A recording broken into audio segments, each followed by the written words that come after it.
आपकी जिंदगी में फूल यूं ही खिलेंगे और जहां भी होती रहेगी मेरी बहनों की शादियां, अंकुश राजा दोनों भाई खड़े मिलेंगे। वो बहनन खातिर आज जो 21 को शादी भइला, उ लोग खातिर जो दिल से एक लाइन निकला था,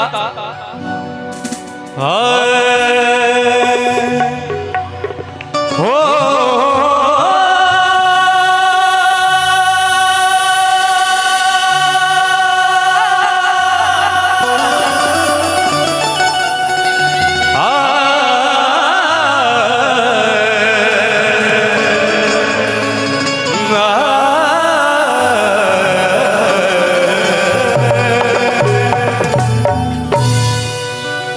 सिया है पानी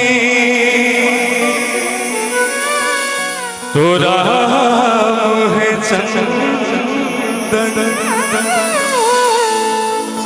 प्रेम की डोर से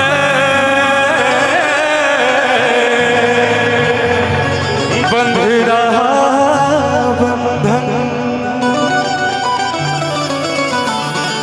आज ऐसा माहौल बनल बा, कल्लू भैया काफी मेहनत कैले बड़े, आप सब एजा तन्मयता के साथ जुटल बानी और ऐसे तो जन्मों का जुड़ रहा बंधन,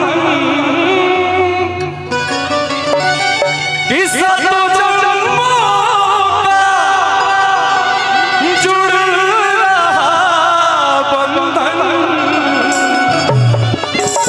और क्या सिया होने चला रघुवर से मिलन, सिया होने चला रघुवर से मिलन, सर्व जन्मों का जुड़ रहा बंधन।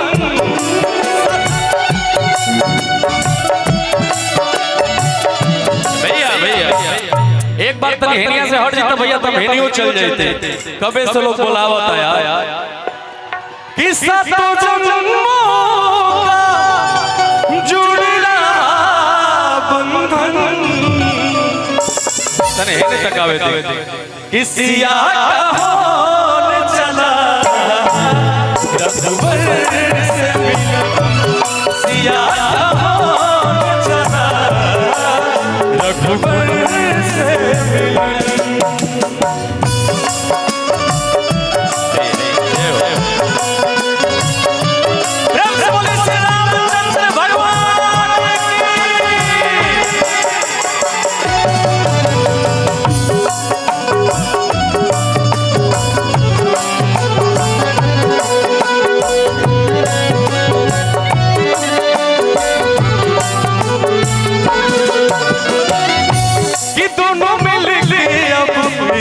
होने चले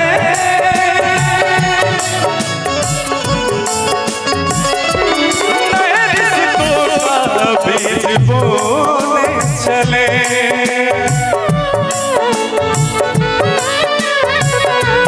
दोनों मिलके अब एक होने चले, कि नए रिश्तों का बीज बोने चले, कि एक दूजे को कर रहे अर्पण, कि एक दूजे को कर रहे अर्पण। भैया और खाली एक गीतिया का भैया ओ बेटी के ओ बहनन के आशीर्वाद देवे खातिर, उ बहनन के दुआ देवे खातिर हम चाहत कि सब लोग एक बार हाथ अपन ऊपर कर लेवे। जय हो। सब लोग होने से हमार माता बहन लोग उपस्थित बानी, तनी दोनों हाथ तू लोग उठा लो समर्पण के। आपके बक्सर में इतना पुनीत कार्य भाई, इतना कलाकार सब जुटल बाड़े, एकदम मेला लागत है इजा। ताली बजाओ। सिया होने चला रघुवर से मिलन, सिया होने चला रघुवर से मिलन, सिया होने चला